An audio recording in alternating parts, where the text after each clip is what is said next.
Je m'appelle Richard Wojciechowski. J'ai créé il y a quelques années une structure avec un associé qui s'appelle Urban Wave et c'est une société de conseil principalement située dans le domaine des nouvelles technologies. L'idée en fait c'est d'apporter aux acteurs privés ou aux acteurs publics un éclairage qui permette de répondre à leurs besoins en s'appuyant sur les technologies numériques.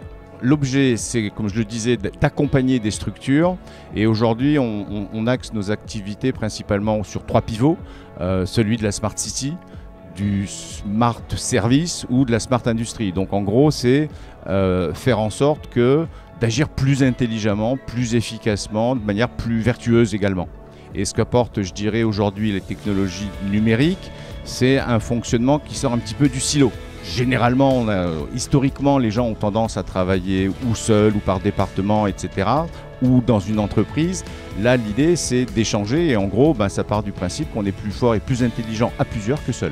On travaille aujourd'hui avec Atmosud, justement, dans la perspective de développer une plateforme qui n'est pas uniquement une plateforme technique. Je dirais que la technologie ne résout pas tout, il y a toujours besoin de l'humain au milieu. Et cette plateforme a vocation, en fait, à faire travailler ensemble tous les acteurs intéressés par la qualité de l'air.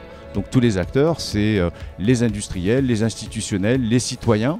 Et donc c'est de construire un outil qui permette à tous ces acteurs d'échanger de l'information, des bonnes pratiques, de manière à pouvoir prendre les bonnes décisions. Elle s'inscrit dans un projet un peu plus vaste. Je dirais que nous, on commence de manière par une méthode des petits pas, si je puis dire.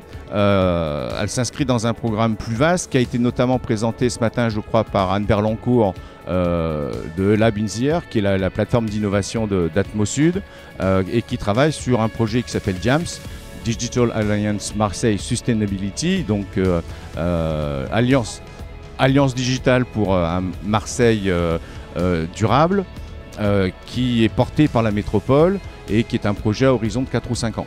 Alors aujourd'hui, on est dans les phases préliminaires. On va rencontrer très prochainement les différents acteurs, à la fois institutionnels ou représentatifs. Donc c'est la métropole, le Grand Port Maritime de Marseille, l'Union Maritime et Fluviale, en se focalisant sur l'aspect portuaire, de manière à identifier justement les acteurs les plus intéressés, de manière, comme je le disais, commencer par des petits pas. Au-delà d'une grande vision stratégique, il faut pouvoir livrer des choses concrètes, de manière à imaginer très rapidement des cas d'usage qu'on peut mettre en œuvre dans les quelques mois qui viennent. Alors, qu'est-ce que ça peut faire? Un exemple de service qui peut être rendu, sans vouloir anticiper de ce qui va vraiment se passer. Aujourd'hui, vous avez des navires qui accostent et qui partent régulièrement des quais. L'heure de départ d'un navire est jamais précise à la minute près. Ils ont généralement une fenêtre de tir, si je puis dire. Il serait quand même pertinent de prendre en compte, dans la définition de cette fenêtre de tir, des éléments comme la météo, par exemple.